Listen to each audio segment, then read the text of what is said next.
Mensajes de avivamiento por Daniel del Vecchio. Capítulo 12. Haced esto en memoria de mí. Y tomó el pan y dio gracias, y lo partió y les dio, diciendo: esto es mi cuerpo, que por vosotros es dado. Haced esto en memoria de mí. De igual manera, después que hubo cenado, tomó la copa, diciendo: esta copa es el nuevo pacto en mi sangre, que por vosotros se derrama. Lucas 22, 19 y 20. El Señor quiso ser recordado por su cuerpo flagelado y su sangre derramada en la cruz por nosotros. Las películas muestran a Jesús con los niños, o multiplicando los panes y los peces, o sanando a los enfermos. Pero Jesús estableció un memorial celebrando la Pascua y el Cordero inmolado por nuestra salvación.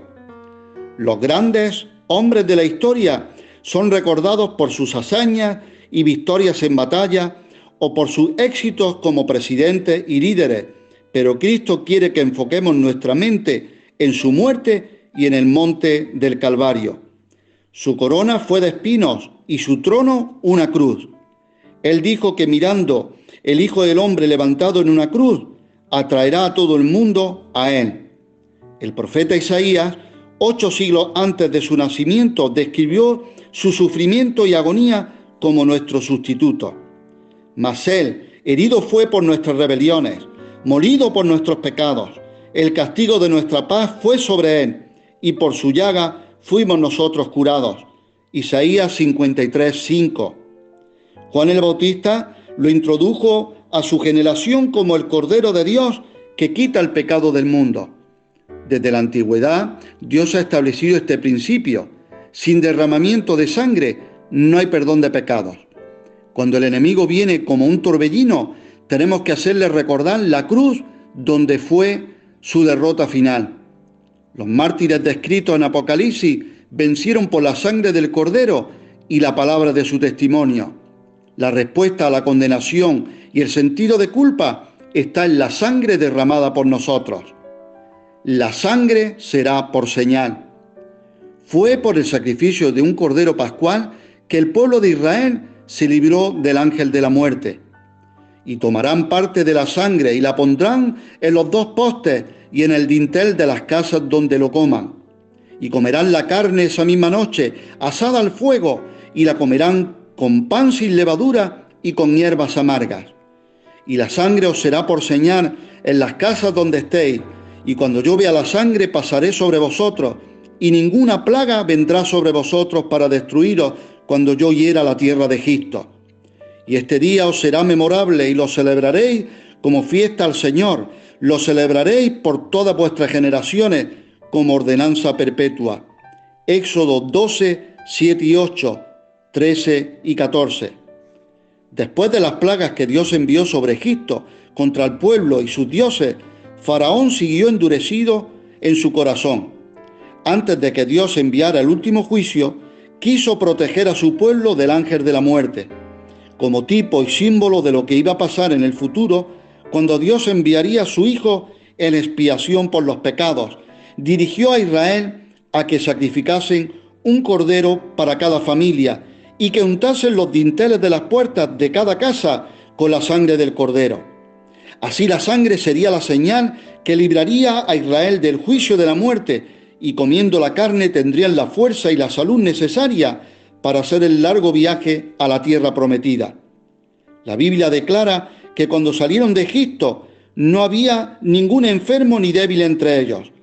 Esos acontecimientos eran símbolos o figuras de lo que Jesús iba a cumplir por la humanidad, dando su vida como sustituto para todos los que le aceptaran. Su sangre derramada en la cruz nos libró de la condenación de la muerte, y San Pedro recalcó: por sus heridas fuisteis sanados. Primera de Pedro 2, 24. Isaías profetizó casi 8 siglos antes del nacimiento de Cristo, nuestro Cordero Pascual, de su sufrimiento y de su muerte. El profeta menciona con detalle todo lo que el Mesías iba a sufrir para librar a su pueblo de la esclavitud del pecado y de la opresión del diablo. La obra de redención es completa y no se le puede añadir nada, sino aceptar por la fe lo que Cristo ha hecho, que hemos sido comprados no con oro y plata, sino con la sangre preciosa del Cordero de Dios, sin mancha ni pecado, aquel que se presentó a Dios como expiación por los pecados del mundo y que fue aceptado como el precio de nuestro rescate. Ya no nos pertenecemos a nosotros mismos, sino a aquel que nos compró y nos libró de la esclavitud de Satanás, el cual nos ha librado de la potestad de las tinieblas y trasladado al reino de su amado Hijo, en quien tenemos redención por su sangre, el perdón de pecados. Colosenses 1:13. Cristo, nuestro sumo sacerdote. Cristo es nuestro sumo sacerdote por el cual podemos acercarnos al trono de la gracia, porque no tenemos un sumo sacerdote que no pueda compadecerse de nuestras debilidades, sino uno que fue tentado en todo según nuestra semejanza, pero sin pecado. Hebreos 4:15. Y no por sangre de machos cabríos ni de becerros, sino por su propia sangre, entró una vez para siempre en el lugar santísimo, habiendo obtenido eterna redención. Hebreos 9:12. La sangre nos purifica de las obras muertas y los esfuerzos inútiles y humanos para justificarnos ante Dios. También la sangre nos hace dignos para servirle en santidad y de presentar nuestros cuerpos en sacrificio vivo, santo y agradable a Dios.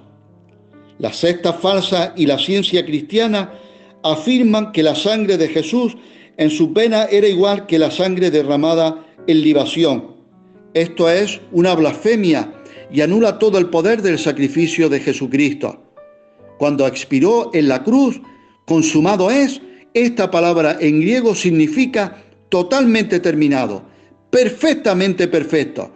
La justicia de Dios fue satisfecha y el pecador puede acercarse a Dios a través del sumo sacerdote Jesucristo, que vive para siempre para interceder por nosotros.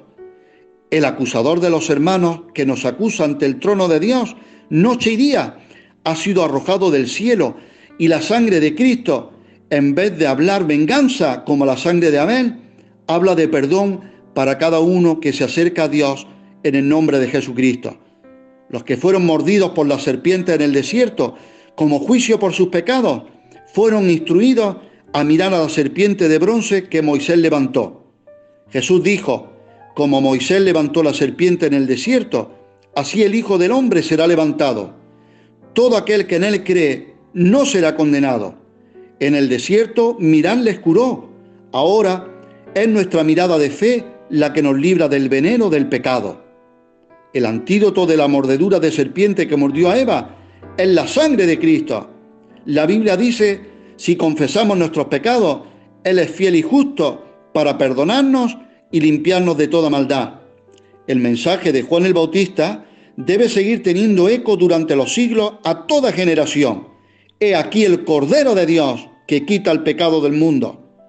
Jesús nos amonesta a recordarlo no solamente cuando tomemos la Santa Cena, sino cada vez que nos acerquemos a Dios en oración. La cruz es el medio por el cual Dios ha reconciliado al hombre con Él y por su sangre nos purifica para que seamos un pueblo santo, un real sacerdocio, un pueblo adquirido para su gloria. Dios no pide nada más que un arrepentimiento y una fe en este mensaje para poner en nuestra cuenta la justicia de su Hijo, borrando nuestros pecados y echándolos en el mar de su olvido. La justicia de Dios está imputada al creyente y una santidad nos ha sido dada porque Él vive en nosotros. Es Cristo en nosotros, la esperanza de gloria.